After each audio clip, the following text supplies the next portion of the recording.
materi yang telah saya dapatkan di pendidikan guru penggerak, di mana pada materi ini saya harus berbagi dengan Bapak Ibu terkait dengan budaya positif. Jadi materi ini adalah salah satu materi yang saya ampu di modul 1.4 dan pengimbasannya itu harus dilaksanakan dengan cara saya menyampaikan langsung kepada Bapak Ibu semuanya. Untuk mengawali kegiatan kita hari ini, marilah kita sama-sama mengucapkan Al-Basmalah. Bismillahirrahmanirrahim. Baik, latar belakang kegiatan kita hari ini yaitu sekolah idealnya menjadi tempat yang aman dan nyaman bagi murid. Menurut Ki Hajar Dewantara, yaitu pembelajaran di sekolah harus membawa murid memperoleh kebahagiaan setinggi-tingginya melalui merdeka belajar. Kita harus membuat peserta kita atau siswa kita nyaman, kita harus memerdekakan mereka, dan kita juga harus selalu senantiasa memberikan pengajaran sesuai dengan kodrat alam dan kodrat zaman. Itu latar belakang materi kita hari ini.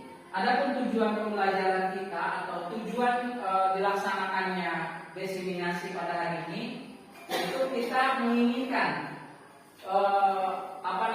peserta didik kita memiliki keberanian, tanggung jawab, percaya diri, dan kita menginginkan mereka itu bisa mengemukakan pendapat apa yang mereka ketahui. Yang kedua yaitu kita ingin menumbuhkan motivasi intrinsik anak. Yang ketiga, menumbuhkan budaya positif di lingkungan sekolah.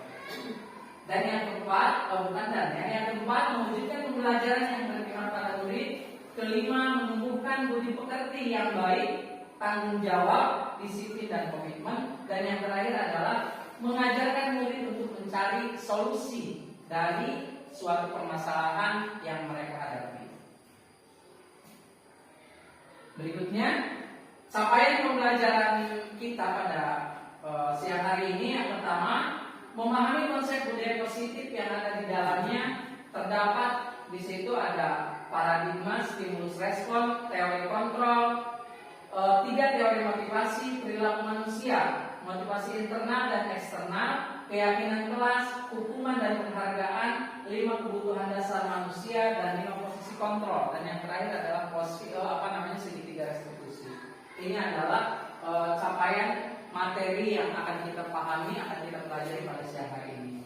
Yang kedua yaitu menerapkan strategi disiplin positif yang memerdekakan murid dengan menciptakan ekosistem sekolah yang aman dan berpihak pada murid. Itu adalah capaian pembelajaran kita siang hari ini. Nah, sebelum kita mulai kepada apa yang akan kita diskusikan pada hari ini, izinkan saya bertanya kepada Bapak Ibu. Pertanyaan yang pertama yaitu, apakah hukuman dapat mendisiplinkan anak? Mangga? Pak Yus, apakah hukuman dapat mendisiplinkan siswa kita? Menurut saya hukuman bisa dapat mendisiplinkan siswa, cuma jangka waktunya istilahnya hanya sebentar gitu Pak, hanya pada waktu itu saja gitu, tidak dalam jangka panjang. Tepat sekali Pak, luar biasa. Pertanyaan yang kedua, Fariin, mohon tanggapannya Pak. Pemberian hukuman dengan hal positif seperti membaca, membersihkan halaman sekolah dapat meningkatkan disiplin siswa apa tidak? Bisa, selain di sekolah untuk disiplin juga di rumah juga bisa. Bisa ya. Terima kasih Pak. Di lingkungan keluarga. Ya, terakhir Bu Nining, saya mau minta komentarnya. Pertanyaan yang ketiga, apakah memberikan penghargaan dapat meningkatkan motivasi belajar siswa? Iya, bisa. Itu yang lain juga ya. Ya, bisa ya. Ya baik.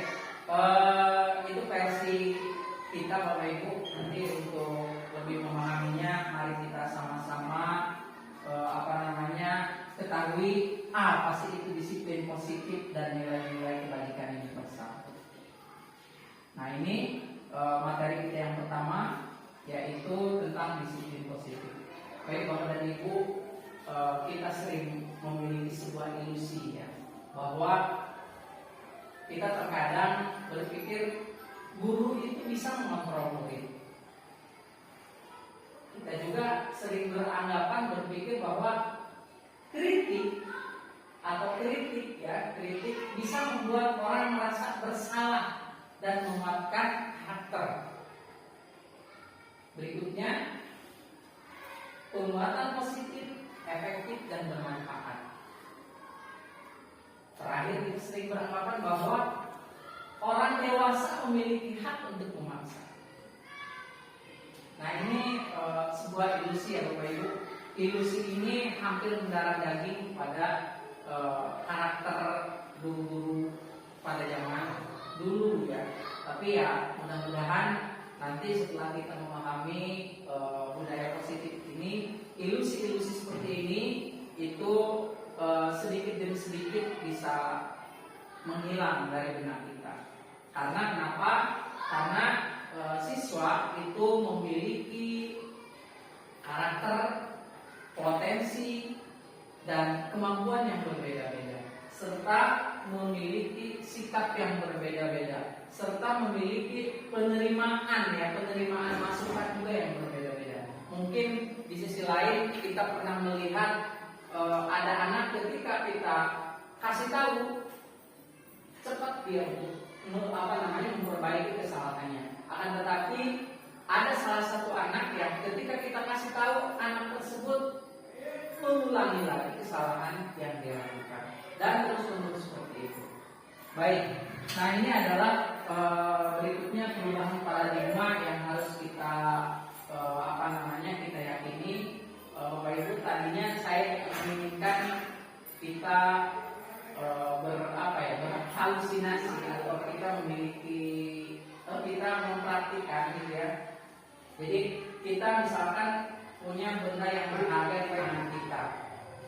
Jadi benda yang berharga di tangan kita itu kita pertahankan dengan sekuat tenaga, karena kita tahu bahwa benda tersebut adalah sangat berharga bagi kita. Siapapun orang yang mempengaruhi suruh membuka tangan kita, dan di situ pasti kita bersikeras untuk mempertahankan, karena benda yang kita pegang adalah sesuatu hal yang sangat berharga. Tapi ini nantinya bisa membutuhkan waktu yang lama. Tapi yang jelas, mungkin kesimpulan daripada tampilan ini, ketika sesuatu hal sudah kita yakini bahwa itu berharga buat kita, mungkin kita tidak akan sembarangan untuk membiarkan orang lain membuka tangan kita untuk mengambil benda yang kita pegang itu. Baik, di sini saya akan sedikit menjelaskan tentang stimulus respon dan teori kontrol pilihan, di mana mudah-mudahan setelah kita mencoba untuk melihat tayangan yang ini, kita sedikitnya bisa memahami apa itu yang disebut dengan teori kontrol, apa itu yang disebut dengan hukuman, apa itu yang disebut dengan konsekuensi, serta kita bisa menerapkannya di dalam kelas kita masing-masing. Di sini stimulus respon yang pertama, kita mencoba mengubah agar orang lain berpandangan sama dengan kita. Yang kedua, perilaku buruk dilihat sebagai suatu kesalahan. Yang ketiga, orang lain bisa mengontrol saya. Yang keempat, saya bisa mengontrol orang lain.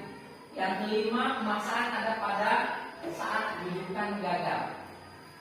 Yang keenam, model berpikir menang atau kalah.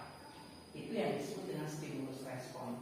Dan itu yang terjadi pada pada situasi kondisi kita saat ini. Dan mudah-mudahan ke depan kita bisa menerapkan teori kontrol yang pertama, yaitu kita berusaha memahami pandangan orang lain tentang dunia. Yang kedua, semua perilaku memiliki tujuan. Yang ketiga, hanya Anda yang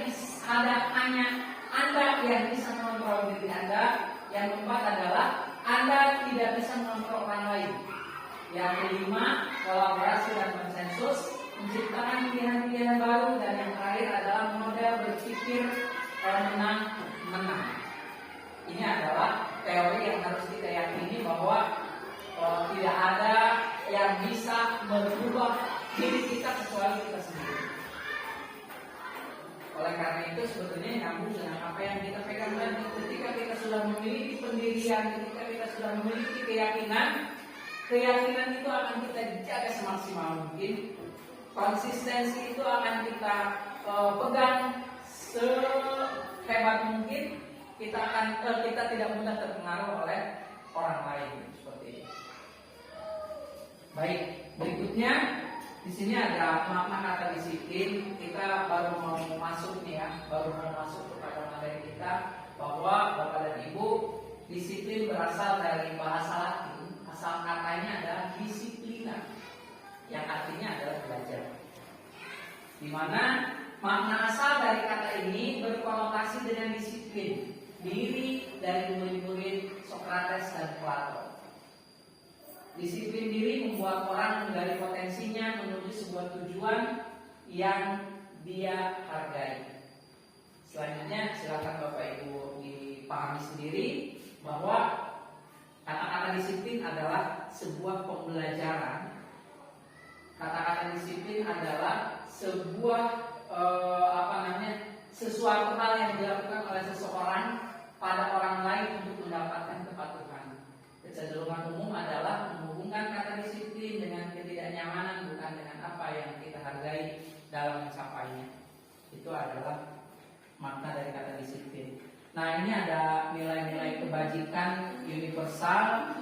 Yang pertama yaitu menurut Dr. William Glasser, ini ada pada teori kontrol yang saya sebutkan tadi.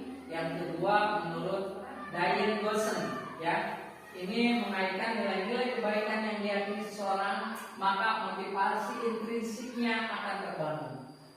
Nah, seperti yang tertera dalam profil pelajar Pancasila, yang pertama yaitu beriman, bertakwa kepada Tuhan Yang Maha Esa dan berakhlak mulia. Yang kedua mandiri, bernalar kritis, berkebinekaan global, bergotong royong dan kreatif. Ini adalah nilai-nilai kebajikan universal yang harus kita perhatikan untuk menjadikan tadi itu ya sebuah budaya positif yang ada atau yang bisa kita ciptakan di sekolah. Selanjutnya teori motivasi, hukuman dan penghargaan restitusi. Oke, jadi ini teori motivasi, hukuman dan penghargaan restitusi. Ini ada beberapa hal yang harus kita yakini bahwa teori motivasi perilaku manusia yang pertama yaitu apa yang akan terjadi apabila saya tidak melakukannya. Ini berhubungan dengan motivasi eksternal. Mohon maaf, ini bukan eksternal ya. Apa yang akan terjadi apabila saya tidak melakukannya? Oh iya, ini eksternal betul. Yang kedua, apa yang akan saya dapatkan apabila saya melakukannya? Ini juga sama motivasi eksternal. Jadi kita melakukan hal akan tetapi atas dorongan orang lain. Jadi maksudnya seperti itu Bapak Ibu. Jadi masih motivasi eksternal itu yang kita lakukan karena mungkin kita takut dengan orang lain, karena kita nggak enak dengan orang lain. Itu adalah yang disebut dengan motivasi eksternal. Jadi kegiatan yang kita lakukan atas pengaruh, atas dasar pengaruh dari luar. Nah, sedangkan yang ketiga adalah saya akan menjadi orang yang seperti apa bila saya melakukannya. Nah, jadi contohnya ini lebih kepada kalau kegiatan keseharian kita bertanggung jawab, lebih ininya bertanggung jawab. Jadi ketika saya melakukan tersebut, apakah saya ini baik apa tidak? Jadi ketika saya datang ke sekolah tepat waktu, baik nggak buat saya? Ketika saya terlambat datang ke sekolah, baik nggak buat saya? Ini udah urusannya dengan hati. Bukan karena saya datang tepat waktu ke sekolah karena aturan, itu beda lagi ceritanya. Kalau misalkan ini namanya adalah motivasi internal atau sesuatu hal yang kita lakukan atas dasar kesadaran dari diri kita sendiri. Berikutnya di sini ada menurut Ki Hajar Dewantara bahwa merdeka itu artinya tidak hanya terlepas dari perintah, akan tetapi juga sangkap buat memerintah diri sendiri.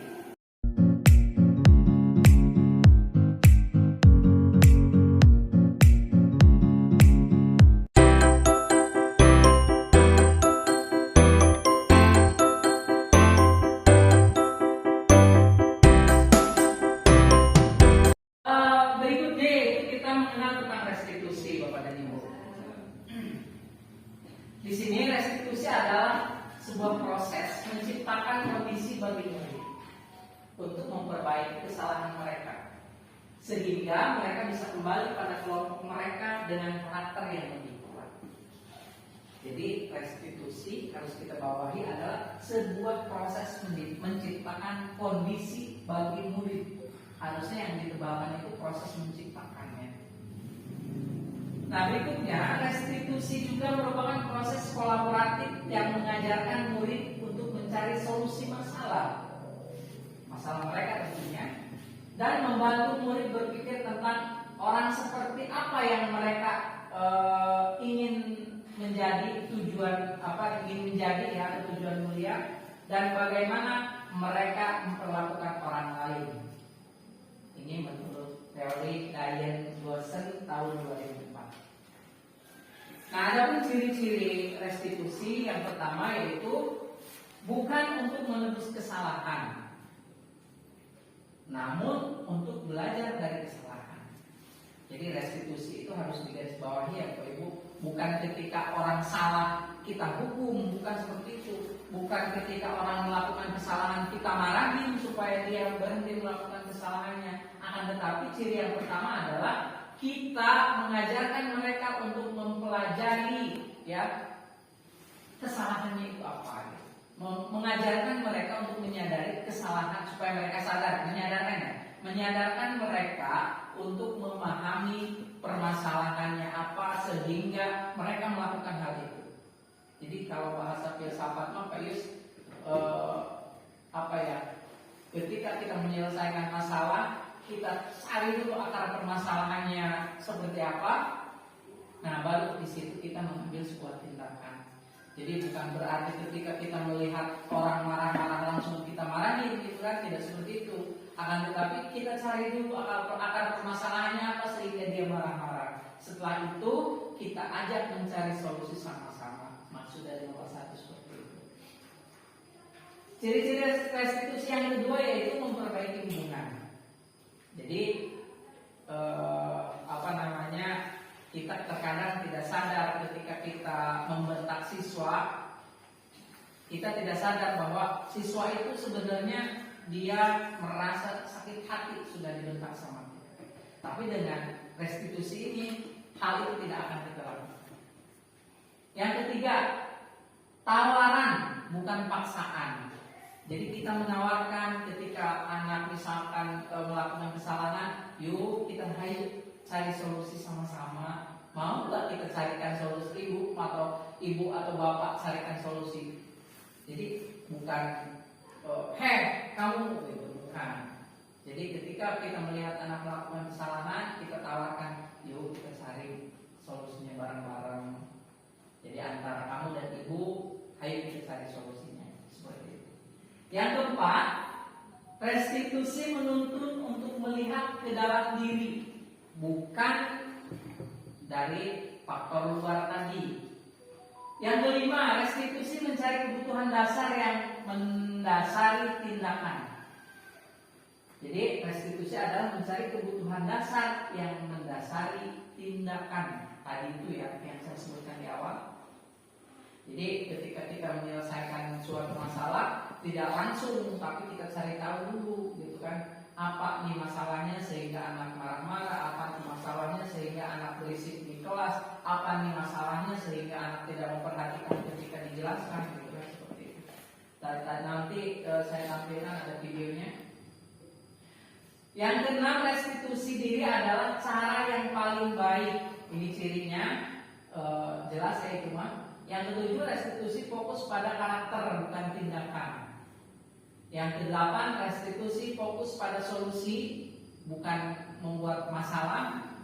Yang terakhir adalah restitusi mengembalikan murid yang berbuat salah pada kelompoknya.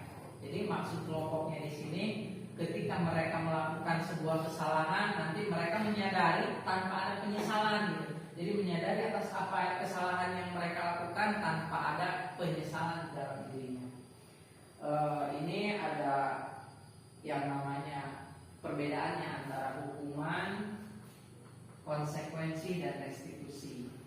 Ini kenapa hukuman itu bisa disebut dengan identitas gagal. Jadi selama ini mungkin sudah menjadi budaya kita bahwa ketika anak melakukan kesalahan kita hukum dengan push up lah, gitu kan, dengan seperti apalah, gitu. Padahal kenapa itu disebut dengan identitas gagal? Tidak akan berpengaruh bagi siswa mau jangka pendek atau jangka panjang.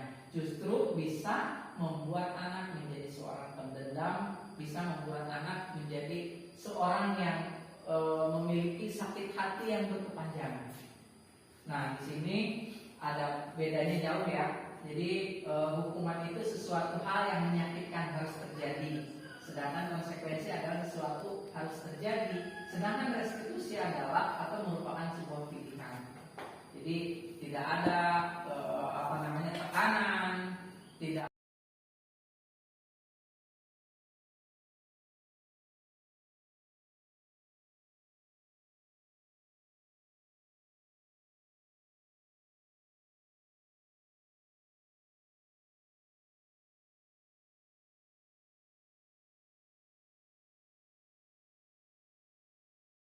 Baik, Bapak dan Ibu, 5 posisi kontrol. Yang pertama yaitu penghukum. Jadi guru itu ada beberapa tipe. Ada guru yang posisinya sebagai penghukum, pembuat orang merasa bersalah, sebagai teman, pemantau, dan manajer. Nah, dari kelima ini kira-kira di mana posisi kita saat ini? Nah, contoh di sini yang penghukum menghardik, menunjuk-nunjuk, menyakiti atau menyindir. Contoh tadi itu ya, kamu ini datang terlambat, kamu ini dari mana pusat? Gitu. Itu adalah pusat. Itu Pak. Jadi kadang-kadang saya sering melakukan semua itu, ya. Tapi mudah-mudahan kita tidak membudayakan kebiasaan-kebiasaan itu sehingga kita bisa meninggalkan ya yang posisi penghukum itu. Nah, yang kedua di sini membuat orang merasa bersalah. Nah, di sini guru berkatanya yaitu kamu seharusnya sudah tahu. Ibu lelah sekali mengatakannya. Jadi anak itu ketika melakukan kesalahan berulang-ulang dan guru itu selalu mengucapkan hal itu gitu. Ibu juga bilang apa? Kan kalau misalkan kayak gini itu salah gitu. Kalau misalkan ribut di kelas itu mengganggu. Nah, itu tidak boleh, Pak. Sudah tahu, nanya lagi. Sudah tahu kamu nanya lagi. Nah, itu kata-kata itulah yang tidak boleh kita ucapkan, Pak, ke anak. Nah, kita bergeser ke sini. Iya, berbelajar nih. Ya, gini Pak, ayolah lakukan demi Bapak, jangan ribut di kelas lagi. Jadi bahasanya diperhalus, itu yang disebut dengan sebagai teman, posisi sebagai teman. Nah, atau kita tadi sudah punya keyakinan kelas, kita balikan lagi ke anak. Peraturan kelas kita apa ya? Kan nanti ketika kita melihat anak ribut ya Pak, budak ribut ya. Jadi kita tidak usah, jangan ribut, tidak usah kayak gitu. Jadi kita cukup kayak gini aja Pak. tahu tak aturan apa namanya keyakinan kelas kita. Jadi mereka ditanggung. Jadi karena kita nanti ada keyakinan saya tampilkan. Ini slide-nya tadinya ada 60, Pak Yus. Nanti keluar apa? Iya, makanya. Nah, ada lagi yang harus kita lakukan adalah sebagai manajer.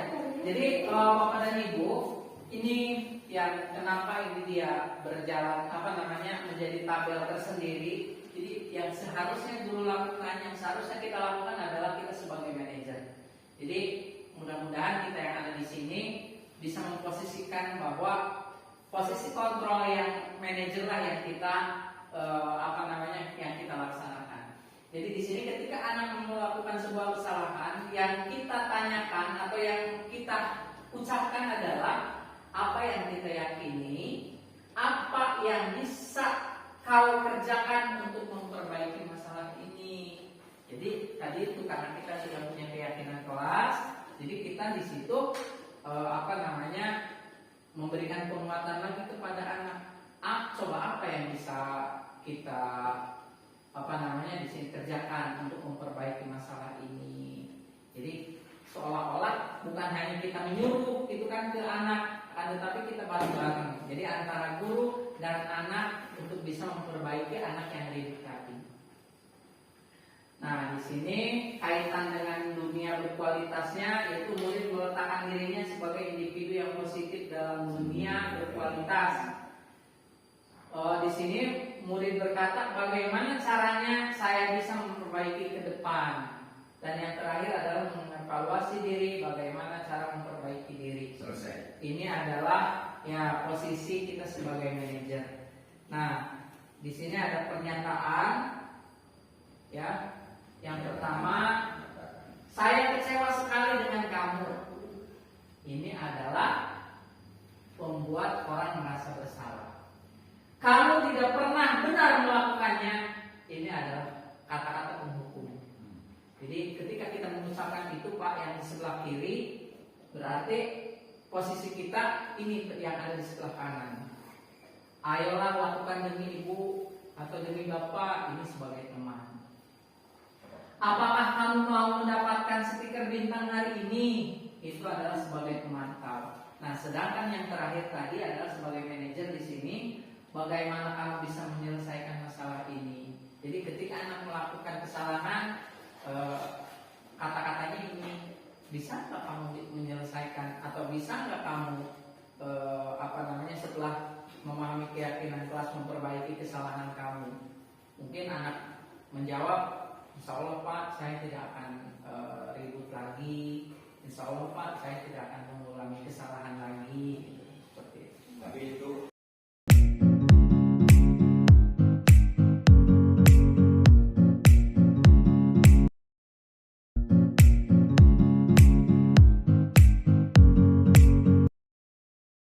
ini adalah salah satu contoh penerapan segitiga restitusi yang kita pelajari tadi. Semoga ini bisa menjadi gambaran ya.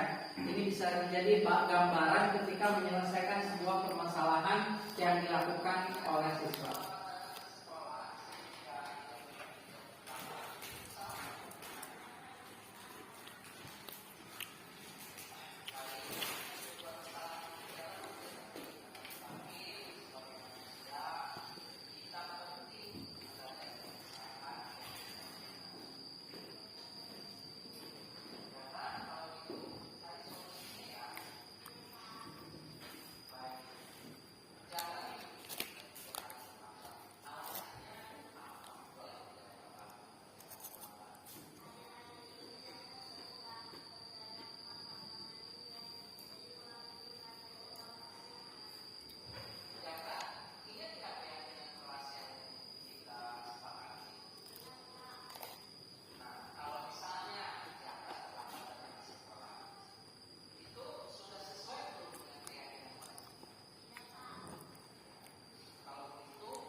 sendiri yang memberikan solusi dengan masalah yang dihadapinya gitu seperti itu.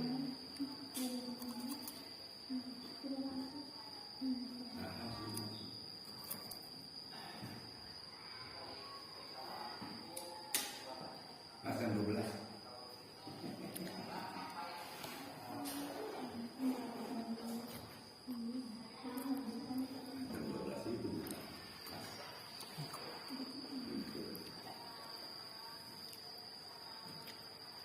Ya, baik Bapak dan Ibu, ini adalah salah satu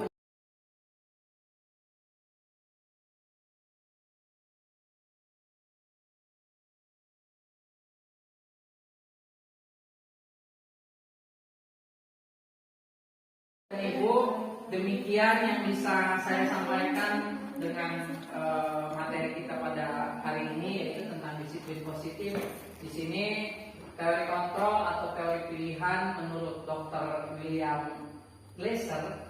Di sini yang pertama ada Anda tidak bisa mengontrol orang lain, hanya Anda yang bisa mengontrol diri Anda.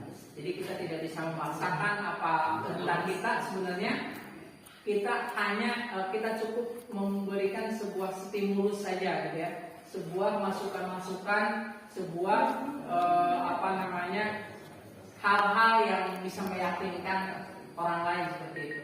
Nah, di sini karena makna disiplin adalah belajar kontrol diri dengan menggali potensi kita agar tercapai tujuan mulia, yaitu sesuatu yang menjadi seseorang yang kita inginkan berdasarkan nilai-nilai yang kita hargai.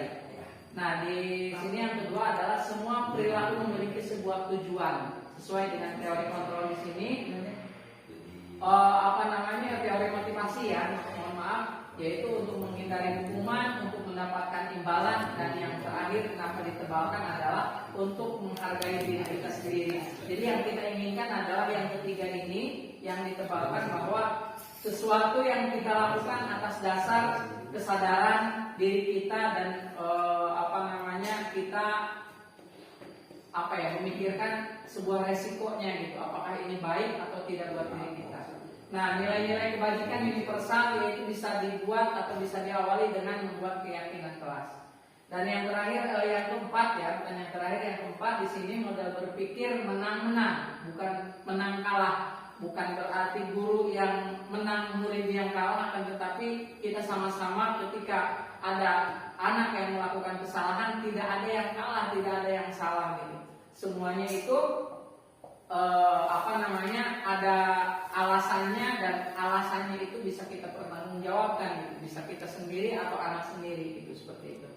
Nah, di sini 5 posisi kontrol yang harus kita pahami, kita ketahui sebagai penghukum, sebagai pembuat rasa bersalah, sebagai teman, sebagai pemantau, dan yang harus kita laksanakan, yang harus kita lakukan adalah sebagai manajer. Jadi mudah-mudahan setelah kita memahami materi kita hari ini, kita bisa memposisikan bahwa kita sebagai guru adalah sebagai manajer yang tidak menyalahkan anak, tidak menghakimi anak, tidak menghukum anak, gitu kan? Tidak menjudge anak ini salah gitu. Karena perbuatan itu memiliki sebuah tujuan. Jadi anak melakukan kesalahan, mungkin tujuannya apa gitu. Itu harus kita perhatikan.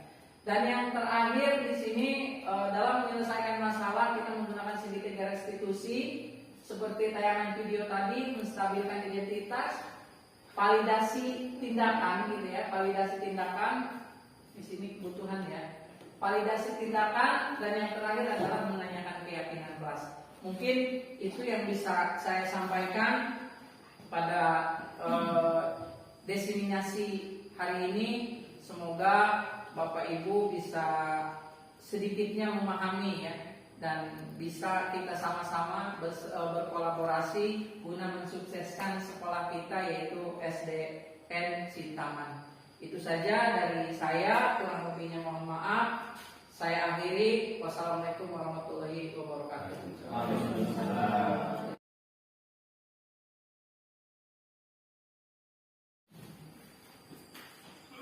Bismillahirrahmanirrahim. Assalamualaikum warahmatullahi wabarakatuh. Alhamdulillah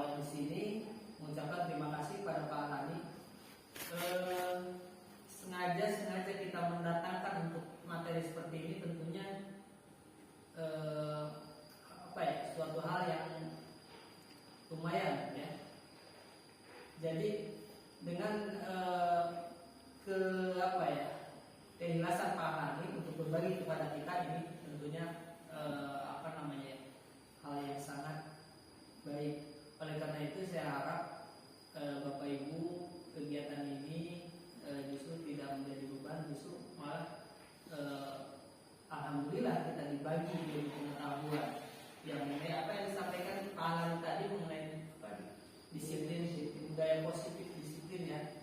Nah, budaya positif ya harus kita kembangkan tentunya. Walaupun kita tadi apa namanya, saya sepintas juga yang namanya mendidik atau pendidikan itu kita memang faktornya tetap ya, faktor internal, faktor eksternal, intrinsik, ekstrinsik pasti ada.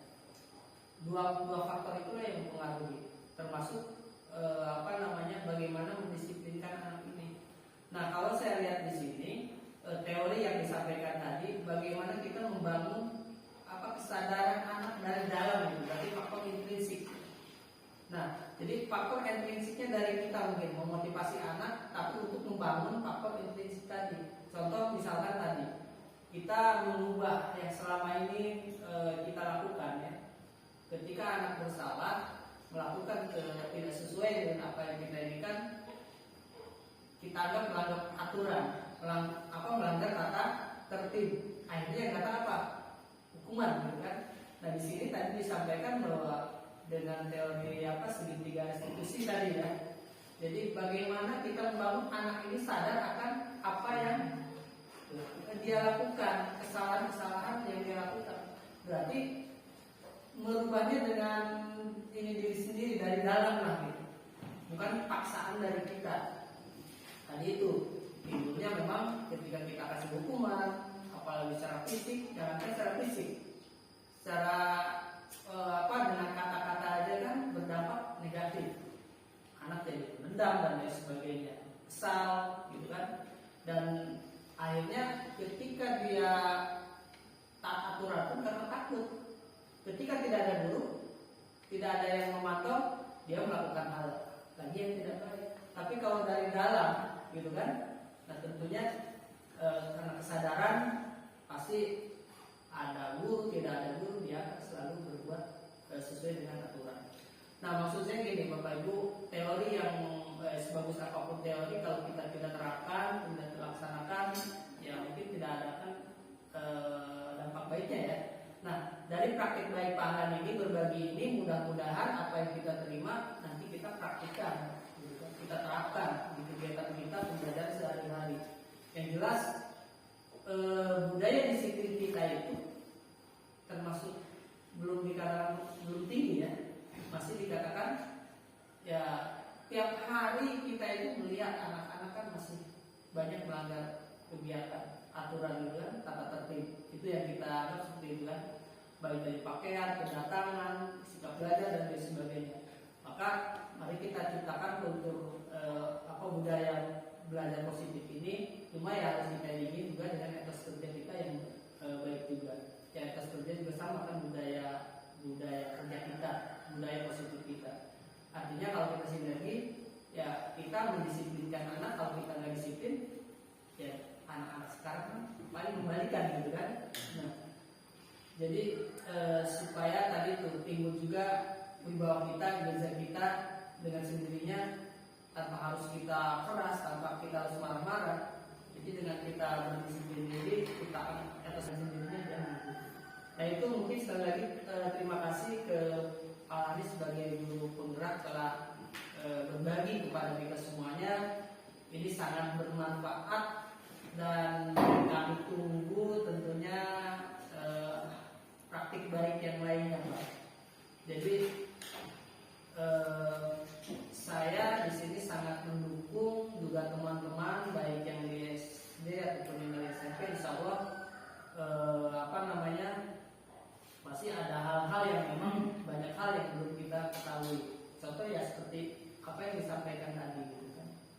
Terus terang ya, walaupun saya sedikit-sedikit juga sudah banyak baca juga, kita mungkin teman-teman juga, tapi kan praktiknya kadang seperti apa ini yang kita belum tahu kan.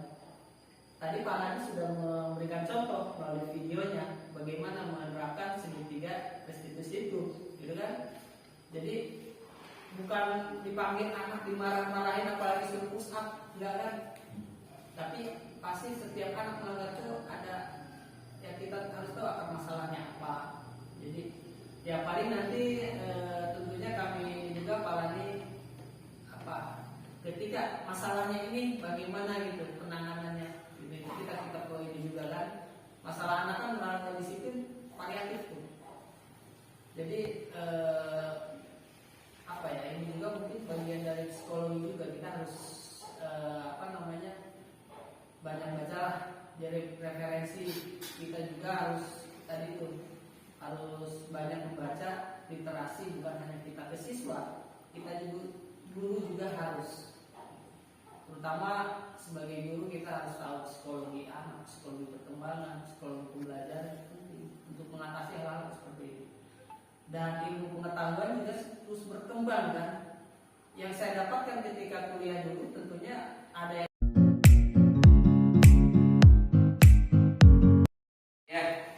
baik, selamat pagi anak-anak. Pagi. Kita bertemu lagi di pagi yang sangat indah ini.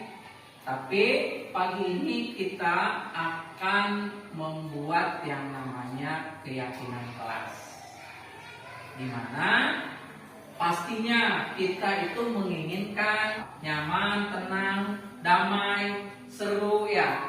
Terus apa lagi? Menarik dan lain sebagainya. Baik. Untuk itu pada hari ini Bapak akan mengajak kepada kamu membuat sebuah peraturan yang harus ada di kelas kita. Di mana peraturan itu nanti akan kita buat menjadi kata-kata positif. Setelah menjadikan kata-kata positif, peraturan yang kita buat akan kita pilih-pilih menjadi sebuah keyakinan kelas. Jadi hari ini gak apa-apa, kamu pertama menuliskan di kertas yang Bapak sediakan ini, menuliskan peraturan yang ada di benak kamu. Jadi kamu itu menginginkan apa gitu kan di kelas ini. Seperti contoh, tidak boleh telat datang ke sekolah, atau tidak boleh membuat keributan di kelas. Paham? Paham. Ada pertanyaan tidak? Tidak. Kalau tidak ada, Bapak akan bagikan kertas ini, nanti masing-masing kamu tuliskan boleh 1 atau boleh 2 peraturan yang mau kamu buat di kelas ini. Paham? Paham. Baik, Bapak bagikan. Silakan ke belakang.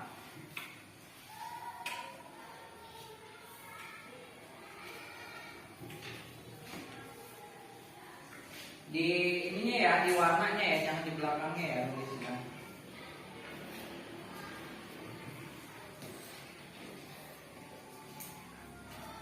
Lanjut. 1, 2, 3. Baik, setelah nanti selesai dituliskannya, Bapak di sini ada lem. Apa yang telah kamu tuliskan dikasih lem sedikit kayak gini tuh ya. Nanti kamu tempelkan ke sini. Tinggal tempel gini aja. Bisa? Bisa. Oke, baik. Silakan diisi dari sekarang, ditulis dari sekarang.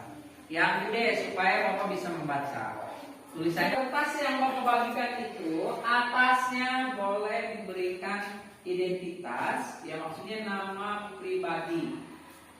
Misalkan Siti Supenti, di bawahnya tulis keyakinan kelas yang ya betul, seperti Isa, Siti Asia. Jadi namanya di sini ya di atas, setelah itu di bawahnya tuliskan keyakinan kelasnya. Ya, silakan Tommy, Yusuf. Yang sudah silakan langsung ambil lemnya. Asia, lemnya sedikit, tempel di situ, langsung Asia tempelkan. Mohon maaf, ini gambar yang Bapak tempel, Bapak lepas lagi karena ini masih kosong. Silakan ya, pakai kursi kalau mau pakai, biar mudah. Nih, yang udah silakan ini kan lemnya di sini. Setelah itu ditempel atasnya saja ya. Ya.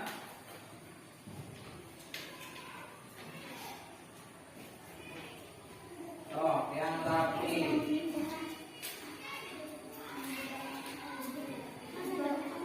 Boleh di bawahnya atau di sampingnya satu lagi cong. Pas. Sip. Lanjut, yang lainnya di bawahnya, di bawah situ. Apa orang tenggang itu nggak apa-apa. Terima kasih, anak-anak tadi sudah menuliskan unek-uneknya, apa yang akan dilakukan selama mulai dari hari ini sampai dengan yang akan datang atau sampai kamu nanti pindah kelas. Nanti mungkin pindah kelas akan membuat yang namanya peraturan seperti ini lagi. Nah, sekarang aturan yang kamu buat ini, Bapak akan membuat kalimatnya menjadi kalimat yang positif, ya. Nah, ini adalah di sebelahnya nanti Bapak akan menuliskan atau Bapak akan merubah.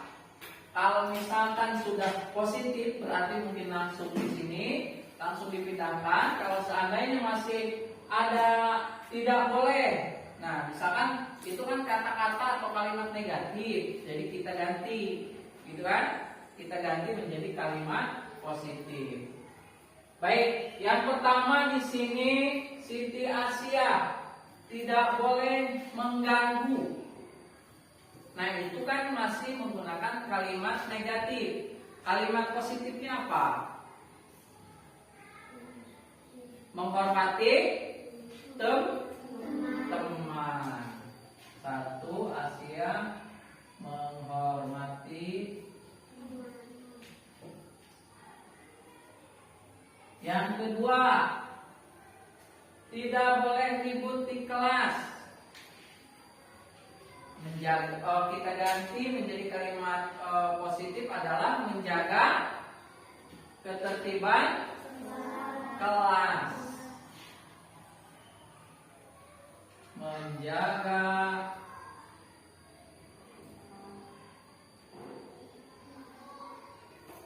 kelas. Yang ketiga ini dapat siapa nih? Ahmad.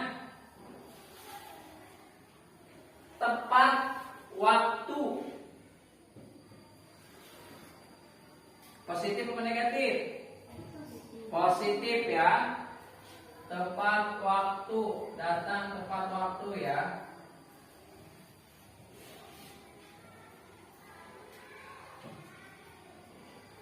Nah, baik. Berikutnya, Nisa tidak mengejek teman. Tidak mengejek teman ini masuk kepada menghormati teman. Berikutnya, Raisan buang sampah pada tempatnya. Membuang sampah pada tempatnya ini sudah positif ya. Membuang sampah pada apa? Tempatnya. Berikutnya, Ita bertemu dengan guru dan teman, berjabat tangan atau salaman ya. Bertemu teman dan guru bersalaman. Sudah positif ya. Bertemu teman atau guru berjabat tangan. Yang berikutnya, siapa nih? Mila pulang tepat waktu. Di sini datang tepat waktu, berikutnya pulang sudah positif ya. Tidak usah lupa lagi. Tepat waktu. Jadi kalau misalkan belum waktunya pulang, tidak boleh pulang. Yang berikutnya, Supenti. Kuku tidak boleh panjang. Kuku harus rapi ya. 7.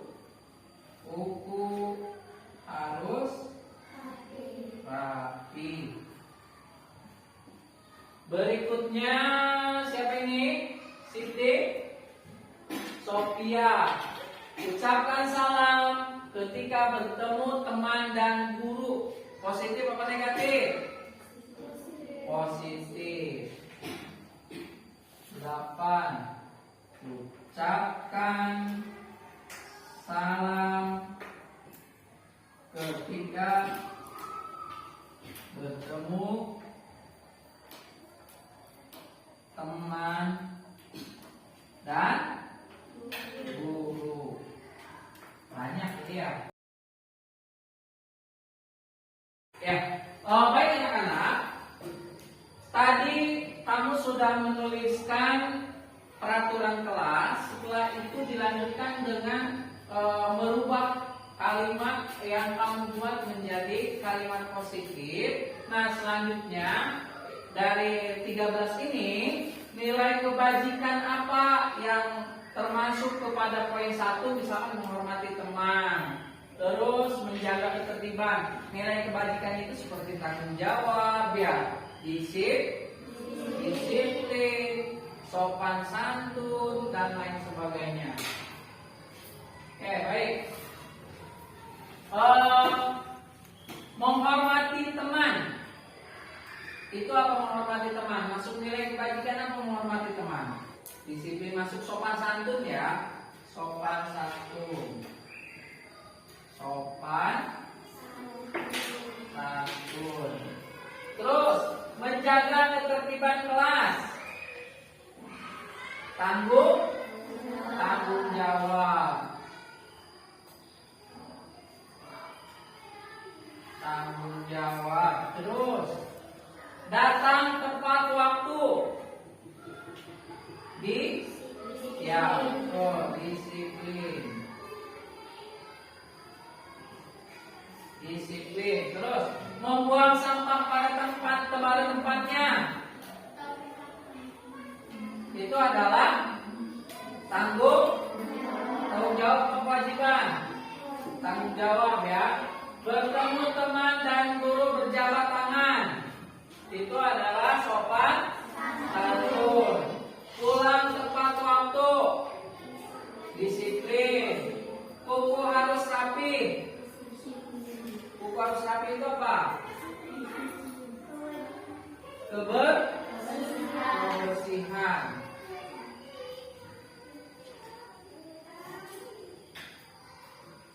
Atau kesehatan ya. Kesehatan. Terus pulang tepat waktu. Tadi mana ini ya? Ucapkan salam ketika bertemu teman dan guru. Itu masuk sopan santun.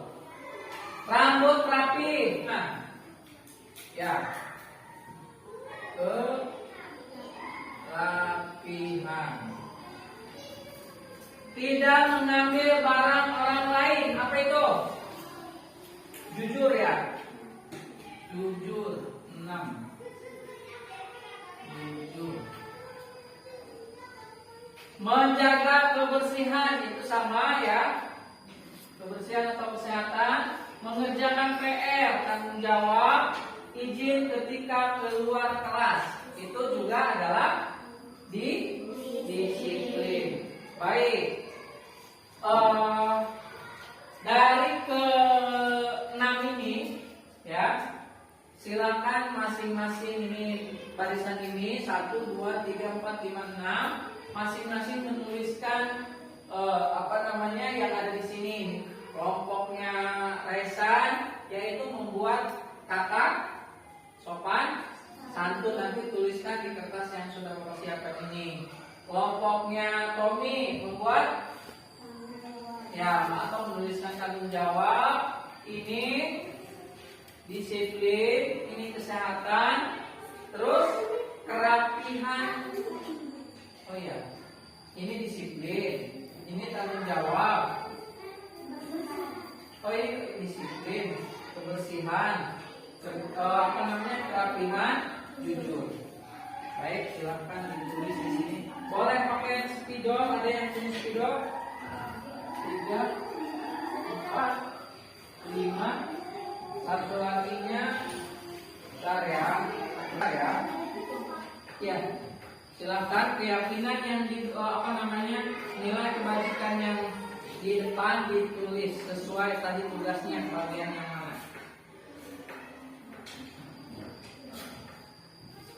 Nih, silakan. Bapak ulangi lagi. Yang kelompoknya Kaisang berarti nulis sopan santun di kertas itu. Tommy, Yusuf, nah kamu sudah menuliskan nilai-nilai kebajikan nanti sesuai dengan yang ditugaskan.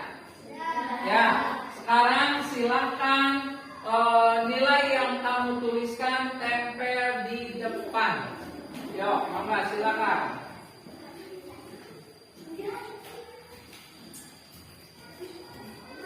Ya, situ. Pakai kursi. Oke.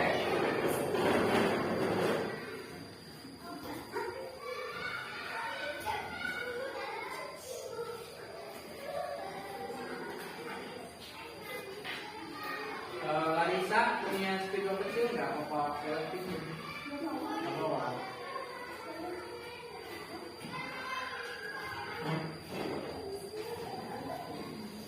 1, 2, 3, 4. Oke.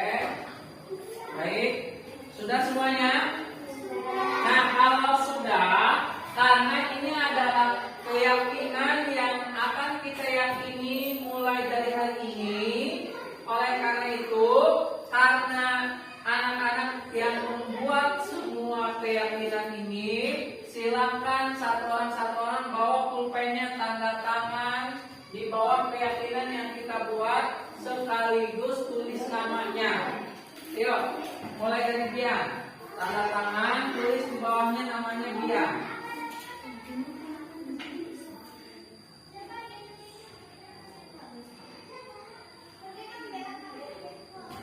Ya, lanjut, Taisan. Ya, dimana aja bebas. Karena ini adalah keyakinan yang kita buat. Kita bertanggung jawab dengan keyakinan yang kita buat sama-sama. Yuk, lanjut Ahmad. Yuk, langsung Tom.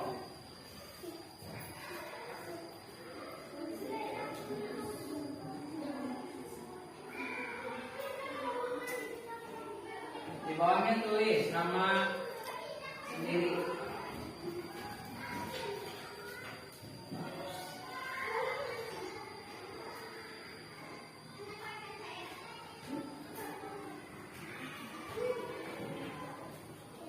Yusuf, lanjut Ridho.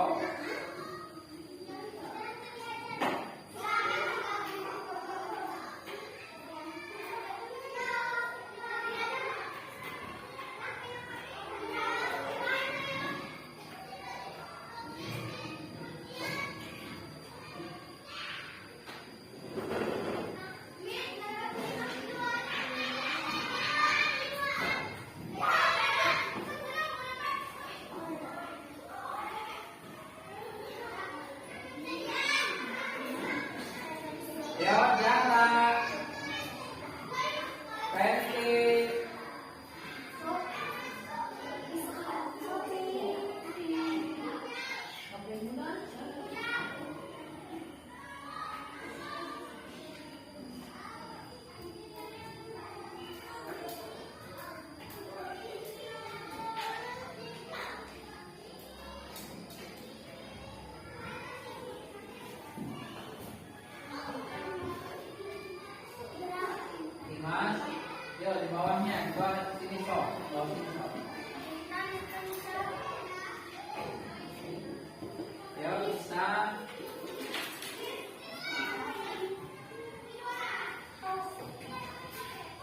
kita.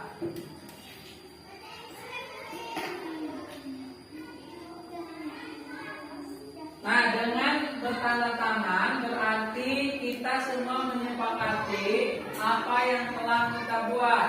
Nah, selanjutnya juga Bapak juga akan menandatangani sebagai ya itu tadi Bapak juga harus bertanggung jawab dengan kesepakatan yang kita buat sama-sama. Ya, seperti ini juga.